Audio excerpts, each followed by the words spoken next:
Mr. Mark Stuart was lead vocalist of the hit-making Christian rock band Audio Adrenaline at a time when CCM exploded in popularity. They sold out stadiums all over the world and sold millions of albums. But after almost 20 years, Mark's voice began to give out. When doctors diagnosed him with a debilitating disease, the career with the band he'd founded and dedicated his life to building was gone. Then, to his shock, his wife ended their marriage, and Mark believed he'd lost everything. But this was not the end of the story.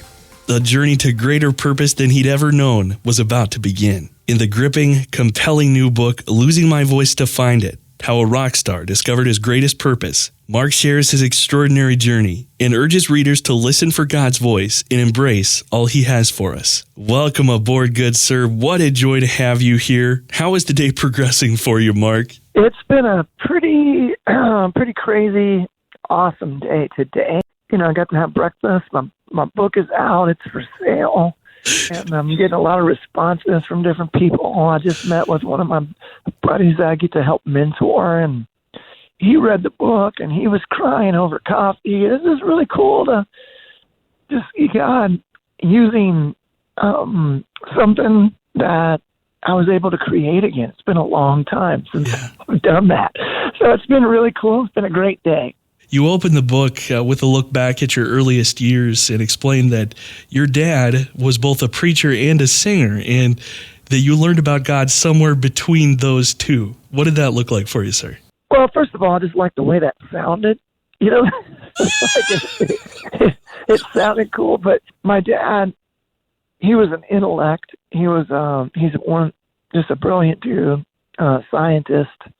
He's a professor of physics and chemistry, but then he became a pastor, and he was a singer. Wow. But it took all those things to really speak to me as a young kid. And I think God uses intellect, and He uses wisdom, but He also uses music and emotion. And in my dad, I saw both of those things being used at a high level. And I saw God in between all those things. And I think because of that is the reason I fell in love with Jesus at an early age, was because my dad didn't focus just on one thing. He used his brain and his heart. And that's how my dad spoke to me and encouraged me to be, I guess, a preacher, for lack of a better term, using rock and roll music. I didn't stand behind a pulpit. I haven't done that yet, but that's kind of how He influenced me with both preaching and music. When we talk about the loves of your life, that explains your love for God, your love for Jesus. How would you say you fell in love with music and just this power of what a song could do and what it could be? Well, I think all music is created by God. It's a eternal, divine form of communication that transcends the spoken word. It unlocks the heart, kind of ushers us into a divine place, like at the throne or the foot of the throne of God. I fell in love with music because it moved me. My first worship experience that was like legitimate, I remember it like it was yesterday, where I was ushered into just a divine place with the Lord because of worship music, and that moment still resonates with me today.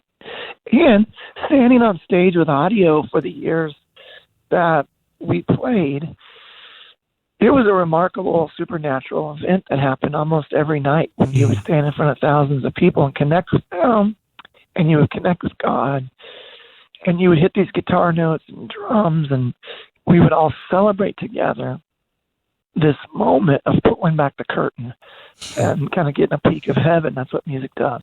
There is something inside that journey with Audio Adrenaline that really might take many of us by surprise when we pick up the book. There's this clear and recurring theme here of feeling like an imposter. And for instance, you say Audio Adrenaline rocked from a nothing-to-lose place of desperation and a fear we'd be discovered as the imposters we often felt we were. Where did that come from? First of all, we weren't the best band in the world. If you,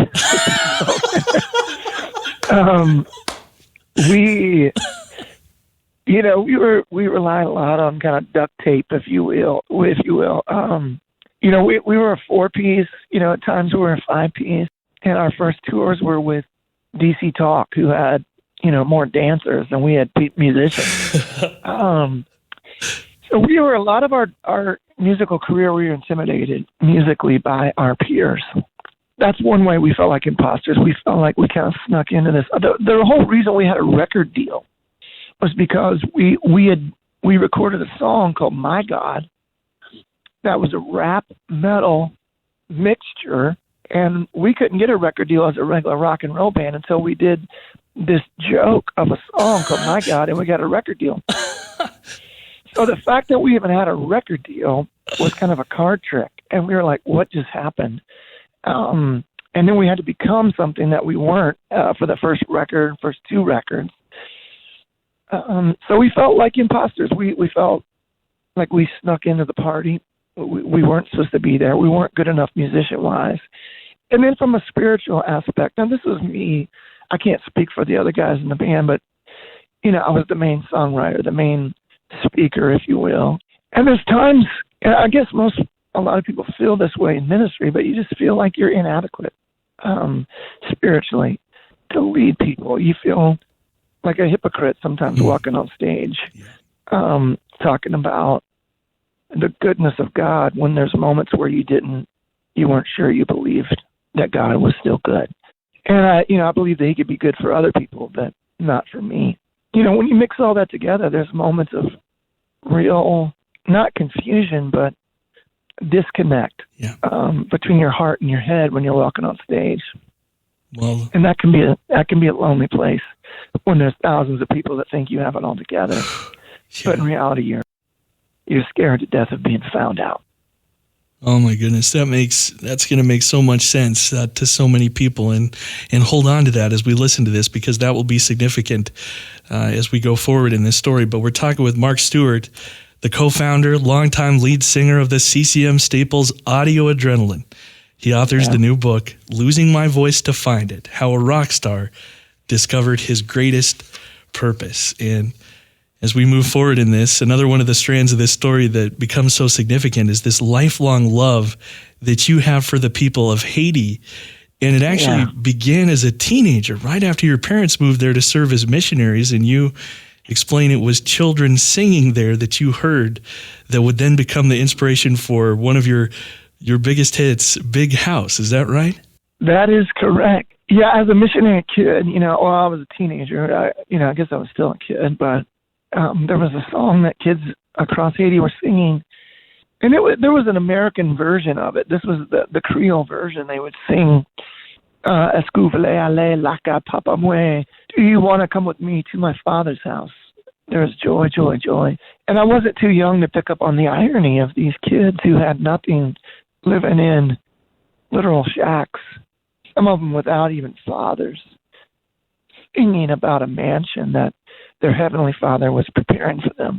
It was there, kind of amongst the poorest of the poor, that I saw the gospel being played out in a different way that became even more real to me at a young age. And that coupled with an old Bill Gaither song that we used to do in Muppet shows when I was a preacher's kid, kind of became the essence of Big House. As a kid, as a preacher's kid, I couldn't wrap my head around infinity. And this part's in the book as well. But the idea of heaven really just didn't sound that good to me. Hell was even worse. But I'm like, I don't really, want to walk around on, metallic streets. I want to play football. I want to be a kid. Yeah. I don't want to have a cold, kind of, I guess, non-lively existence. So I wanted to write a song that captured the joy that I thought God wanted us, how he wanted us to view heaven, which was a party where everybody's invited to just partake at the table, to play football with our dad and our brothers and our sisters. And I think it became an anthem of the 90s. It was the biggest song of the 90s because of that. And I think a lot of people were just like, man, let's look at heaven like this. And that song's outlasted everything we did. And to this day, they think their youth pastor wrote it. I'm like, no, we wrote that. Now, as I look back, hindsight's 2020. I can see how God gave us that song from a Haitian children's song, and a whole career of almost 20 years, only to end up fighting for kids, and Haitian children, even after Audio Adrenaline's done, and using that platform that God gave us through that first children's song in Haiti. How cool is that? How poetic is God, the author of our story, to come up with stuff like that? He's amazing. When you just look over just the incredible arc of this thing, I mean, it does bring a tear to your eye, just the incredible goodness of God. I would love to ask you a little bit more about Big House, the refuge that you, your band, your family established there for children in Haiti. I would love to ask you some more about Ocean Floor as well, but we will come back to that if we have a moment. I'd want to make sure and ask you this. When did you first start to experience difficulty with your voice? How did that initially start to make itself known? I first lost my voice in about 1995. I was at a youth pastors conference, and for some reason, youth pastors back in the 90s were the craziest concerts we ever did. Like, they were just like, oh, we're going to go bananas, because it's 3,000 youth pastors, and they all were just trying to out crazy each other. So we're like, all right, well, we'll get a little crazy. And I'm like up there rocking, and literally my voice dropped out, and it quit working, period. I couldn't sing, I couldn't talk, I couldn't do everything. That was the first moment I ever experienced it, and it was frightening. I started to get that moment. I started on a journey of taking prednisone and steroid shots. Some other singers in the industry were like, hey, you need to go see this doctor or this vocal coach or this doctor, and they can hook you up with a shot that'll take the swelling down in your vocal cord. That led me into about a 5-year period where my voice was insane. It was like it was invincible. I felt like Steve Perry or Rod Stewart or something. Like it was broken and raspy, but I could still sing anything I wanted to. And there were moments where it would be a little rough, but the roughness and the vulnerability, but the power was still there. And then at about 2002, I began to realize, or my voice started to quickly diminish. I started to lose the range and lose control of the voice. It was still really raspy, but the power was gone. I started to rely on Tyler, our main guitar player, who had a pristine voice. We would sing back and forth, and I would lean on him to sing the choruses if they were supposed to be kind of beautiful and powerful. Sure. And then I would sing the verses, which were usually more introspective and vulnerable. And but that, that's a part of the book too, because then God used both of these voices, one broken and one beautiful, to kind of represent our need for grace in these songs like Ocean Floor, where I would sing about the mistakes I've made, and he would come in and sing, your sins are forgotten, with this beautiful voice. And it just made great music. But so around 2002, I realized there was a bigger issue. I started to really get worried. People were watching my voice in the industry really start to diminish. I'd go to doctors more often. They would say, you can't get more shots because it's going to damage other things. And then people were praying for me, anointing my voice, my throat with oil. And God didn't show up. My voice just got worse and worse until eventually I lost everything. My voice, my band, my marriage ended. And, I hit rock bottom. I was depressed. I didn't really know what depression was, but I just isolated, got really jaded and angry. And I don't know, at that point is where I really felt like God let me down. I still believed in God, but it was only more or less as a judge and a jury. And I believed that, I was saved, but I didn't think God had good things for me. What it was a suffering existence of just waiting for heaven, And then everything some other things happen. You have to read the book, I guess. Best setup I've ever heard right there, ladies and gentlemen. If you're just tuning in right now, this is Mark Stuart, the co-founder, longtime lead singer of the CCM staples, Audio Adrenaline. He authors the new title, Losing My Voice to Find It, How a Rock Star Discovered His Greatest Purpose. And as we follow you at this point in the story, I mean, this really is just this dark night of the soul.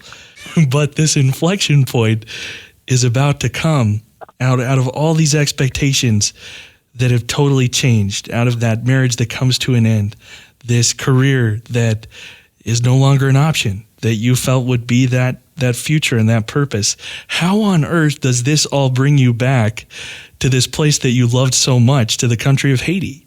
I found myself here in Nashville. I still live here in Music City.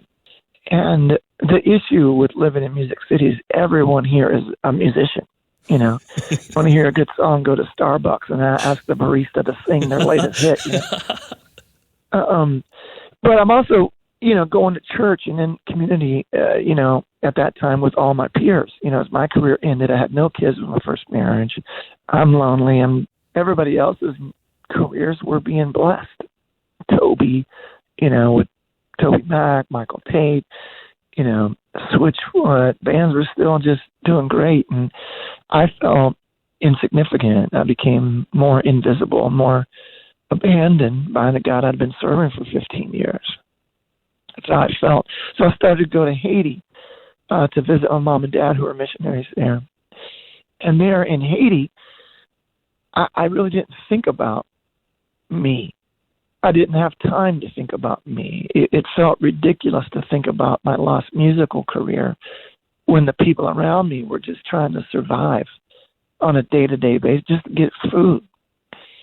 And there amongst the poorest of the poor and people who were really desperate just to survive. They were desperate for God for survival, not for another Grammy or a hit song. They were desperate for tomorrow's breakfast.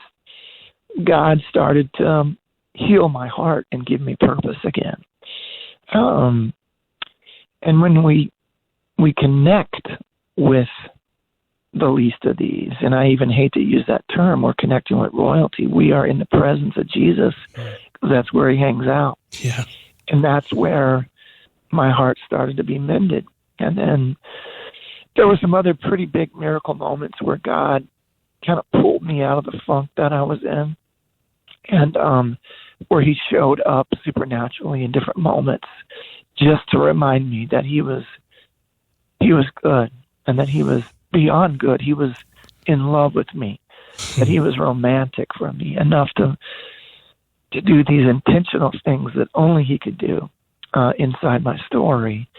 And because of those things, and you can read it in the book, I started to move back towards God and his goodness. And then he was like, Mark, I didn't take your voice because of punishment, because you weren't perfect or whatever. I didn't end your career because I wanted to punish you. I am a jealous God. And basically he told me that that he doesn't suffer anything to get our attention, not a marriage, not a career, not a voice, anything.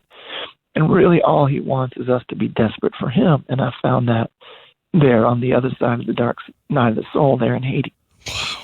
There's so many incredible strands to follow in this story, but one of the most incredible is this circle that you square, where you find yourself there in Haiti in January of 2010 when that just awful earthquake strikes. But in the midst of this tragedy, you're able to give voice to people and to their needs in the aftermath. You're on CNN, MSNBC, BBC. I very well remember seeing you live from the island back then. How did that come about, and what did it mean to you to be able to do that with that beautiful irony that God was using the very thing that had deserted you, in a sense, so very recently to do that? In the moment, the irony wasn't, I wasn't aware of it. I was just like, doing what I could do in the midst of one of the worst tragedies in the history of the world. 200,000 people died in that moment. And my wife and I, my mom and dad, were there, and we were working on our adoption of our 2 kids. The irony, I didn't pick up on it. It was all over. Everybody else picked up on it, and people were saying, man, and even people were like, that didn't even know Audio Adrenaline were talking about how broken my voice was and how tired I must be. And I'm like, no, it's just the way I sound. I was almost offended. My voice sounds like this every day. If I sleep 8 hours or 4 hours or whatever, my voice sounds like this. But honestly, when I look back is when I see God's hand moving in these poetic, ironic, supernatural ways. And then your story, as you look back, you can see how God pieces it all together and how every moment was a divine moment. And, and that's the beauty of our testimonies. And I would encourage anybody out there. The last 2 years I've been writing this book, and when you look back at your journey with God and you take the time to really dig into it, the stuff that you recognize when you look backwards and you watch the love story that God has played out in your life, it is unreal how romantic and intentional He is. And that I really didn't even think about it then. It's just when you look back. And that's why we should tell each other our stories. That's exactly why I think God does that, because we forget or sometimes we don't notice. But when you look back, hindsight's 20/20, and you can see God plain as day showing up. Man, oh man, it is so true. Such truth, such hope. This story that is told in Losing My Voice to Find It, how a rock star discovered his greatest purpose. Mr. Mark Stuart, co-founder, longtime lead singer of the CCM Staples Audio Adrenaline. Sir, we don't want to go anywhere without saying if, obviously, the book available wherever fine books are sold, but if people do want to start the journey on the web and learn more about what you're up to these days, where should they go? I have a website right now called markstewartmedia.com, markstewartmedia.com. From there, you can jump off. You can order a book. You can reach out to me and send me an email. We can chat. I'm doing a lot of speaking right now. I'd love to come to your church and tell the story, encourage your body believers. But another thing that you can do from there is follow and link to the Hands and Feet Project, which is a passion of mine, and it'll always be a passion of mine. A burden that I carry till the day that I die is to walk with the people of Haiti, especially the young people there, the kids that need help. And you can partner with us with the Hands and Feet Project. You can sponsor a child, you can give, you can help us hold a family together, you can help us provide jobs.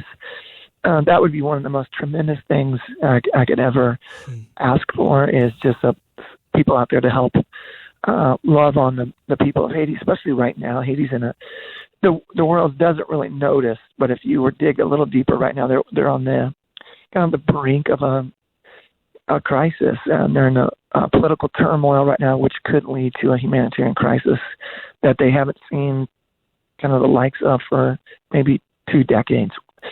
The earthquake was big, but this would be this, as far as like food and shelter, and the inflation costs are just right on the edge of getting really bad where people can't survive. And we definitely need your help there at handsandfeetproject.org. You can go to Mark Stewart Media and find all that, link to the Hands and Feet Project and how you can help there, which would be fantastic. Just so touched by the story, so incredibly grateful to have the chance to meet you verbally, to speak with you today. One more time, the name of the book is called Losing My Voice to Find It, How a Rock Star Discovered His Greatest Purpose. Mark, it was really a treat to be with you here today. Thank you so much for your time, sir. Ryan, I appreciate you, and it was an honor to speak with you. I hope this book can touch your audience the way I guess it touched me, digging into my story. I don't know, I was kind of numb to it, but now I can honestly say God carried me and moved in miraculous ways, and I'm sure He's moving in your listener's life too. Just take the time and seek out how God's moving and just celebrate Him today. Such a great place to end it.